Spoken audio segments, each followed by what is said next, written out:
BJP ने अपना दिल्ली के मेयर पद के लिए उम्मीदवार घोषित किया है किशन लाल को, और डिप्टी मेयर पद के लिए अपना उम्मीदवार घोषित किया है नीता बिष्ट जी को। किशन लाल और नीता बिष्ट जी हैं मेरे साथ मौजूद हैं। सबसे पहले तो आपको बहुत बहुत बधाई। सहारा समय की तरफ से पार्टी ने भरोसा किया और आपको अपना उम्मीदवार घोषित किया है मेयर पद के लिए। किस तरह से आप चुनाव लड़ेंगे और किस तरह से जो है आज आप लोगों ने अपना नामांकन भी दाखिल किया है? आज हमने अपना नामांकन दाखिल किया है और मैं शकूरपुर वार्ड 62 शकूरपुर से आता हूं और पार्टी ने मुझ पे विश्वास जताया है, तो हम जीतेंगे और जीत कर आएंगे। आप लोग बहुमत में नहीं हैं, लेकिन फिर भी आप लोग चुनावी मैदान में हैं मेयर पद के लिए, तो क्या लगता है जीत जाएंगे? देखो, पिछले 15 महीने से जिस प्रकार सभी पार्षद परेशान है, बजट के माध्यम से हो, अपने क्षेत्र में जाते हैं तो जनता किस प्रकार पार्षदों को आज अपने काम बताती है और पार्षद अपना काम नहीं कर पाते हैं, सब पे दबाव है। और जिस प्रकार देश में नरेंद्र मोदी जी काम कर रहे हैं, सब लोग चाहते हैं कि जिस प्रकार देश में नरेंद्र मोदी जी की सरकार है, एमसीडी में भी भाजपा की सरकार हो और सभी पार्षद परेशानी है। तो मैं तो यही कहूँगा कि अंतरात्मा की आवाज़ सुनकर मेयर और डिप्टी मेयर को भाजपा को वोट करें। तो आपने देखा किस तरह से इन्होंने तमाम बातें बताई, और डिप्टी मेयर पद की उम्मीदवार नीता बिष्ट जी भी हैं। नीता जी, आप भी मैदान में हैं डिप्टी मेयर पद के लिए, क्या लगता है जीत जाएंगे आप? बिल्कुल। देखिए, भारतीय जनता पार्टी ने हम पे विश्वास किया है। आदरणीय शीर्ष नेतृत्व का मैं बहुत बहुत धन्यवाद करती हूँ और जीतेंगे, बिल्कुल जीतेंगे भी और लड़ेंगे भी। आप कहाँ से निगम पार्षद? मैं सादतपुर वार्ड से दूसरी बार की पार्षद हूँ और भारतीय जनता पार्टी ने विश्वास किया है। तो आपको बताना चाहूँगी कि 15 महीने से आपको पता है कि पिछले 15 महीने से हम लोग कितने परेशान हैं, तो उस परेशानी को देखते हुए सभी पार्षद भारतीय जनता पार्टी को ही चुनेंगे। तो महिला मेयर भी थी 1 साल और अब आप डिप्टी मेयर पद के लिए मैदान में हैं, तो डॉक्टर सैली ओबरॉय वो किस तरह से जनता के लिए काम कर रही थी?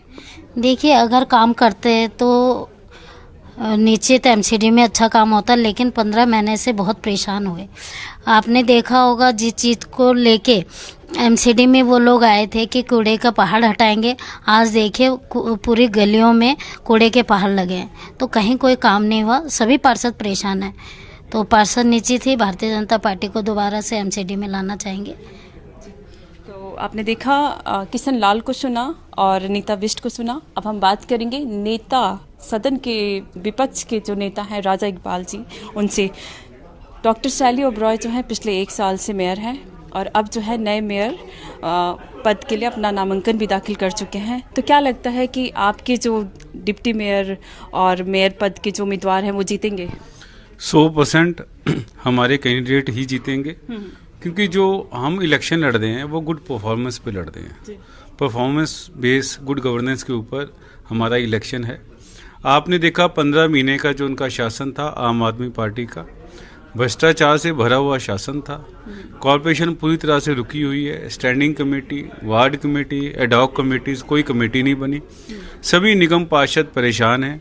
और अब सभी निगम पार्षद, इसमें भी कांग्रेस, आम पार्टी, बीजेपी, इसमें मैटर ही नहीं कर रहा। ये इलेक्शन अपने आप में एक न्याय इलेक्शन है जिसमें हर आदमी ये चाह रहा है कि परफॉर्मेंस बेस्ड इलेक्शन हो। उन्होंने 15 महीने की परफॉर्मेंस देखी है। इंस्पेक्टर राज आम आदमी पार्टी का देखा है, लोग इंस्पेक्टर राज से परेशान हैं। निगम पार्षद करप्शन से परेशान है, भ्रष्टाचार से परेशान है। जो सड़कों में गंदगी फैली हुई है, अफसर सुन नहीं रहा, तो सभी निगम पार्षदों ने इस बार मन बना लिया है कि वो गवर्नेंस के बेस पे, अच्छी परफॉर्मेंस पे वो वोट देंगे। कूड़े का मुद्दा बनाकर आम आदमी पार्टी जो है वो एमसीडी में आई थी। कूड़े के पहाड़ कम हो रहे हैं क्या? देखो, बात ये है कि इन्होंने कोई काम नहीं किया। कोई एक काम ये गिना दें कि 15 महीने में एक काम किया हो। काम किया है तो भ्रष्टाचार बढ़ाया है। काम हुआ तो सरकारी जो तंत्र था वो भी इन्होंने फेल कर दिया। अफसरशाही बढ़ गई, इंस्पेक्टर राज बढ़ गया, भ्रष्टाचार बढ़ गया। व्यापारियों से इन्होंने खूब पैसा लूटा क्योंकि इन्होंने इलेक्शन लड़ना है, उसके लिए इनको पैसा चाहिए। और हमारे जितने एम्प्लॉइज़ हैं, कॉरपोरेशन के एम्प्लॉइज़ हैं, सारे दुखी हैं। इन्होंने कहा कि हम कॉन्ट्रैक्टर जो कॉन्ट्रैक्ट पे लोग हैं सबको पक्का करेंगे, एक भी आदमी इन्होंने पक्का नहीं किया। तो ये हर बात पे ये अपने मुकर गए हैं। अब निगम पार्षद परेशान है, वो इसलिए परेशान है क्योंकि जनता परेशान है। जब वो गलियों में जाते हैं, कूचे में जाते हैं, मोहल्ले में जाते हैं, तो जनता का विरोध हो रहा है। तो इसलिए निगम पार्षदों ने इस पर सत्ता पलटने का मन बना लिया है। आपके कितने निगम पार्षद हैं? देखो, अब ये फ्लोर पे बात होगी सारे, क्योंकि हम तो वसुदेव कुटुंबकम के लोग हैं, पूरी यूनिवर्सिटी हमारी फैमिली है, इसलिए ये चीज़ें हम फ्लोर पे होंगी। आप देखेंगे हमारे लोगों को बहुत मत मिलेगा। आप बहुमत में तो नहीं है, लेकिन आपने मेयर और डिप्टी मेयर पद के लिए उम्मीदवार उतारा है। देखो, आप देखो, जिसको आप बहुमत कह रहे हो उससे ज़्यादा हमें वोट मिलेगा। समय आने दो, समय इसका जवाब देगा। बहुत बहुत शुक्रिया। तो आपने सुना राजा इकबाल जी को। इस वक्त दिल्ली से कैमरामैन तारादत्त के साथ श्वेता गुप्ता।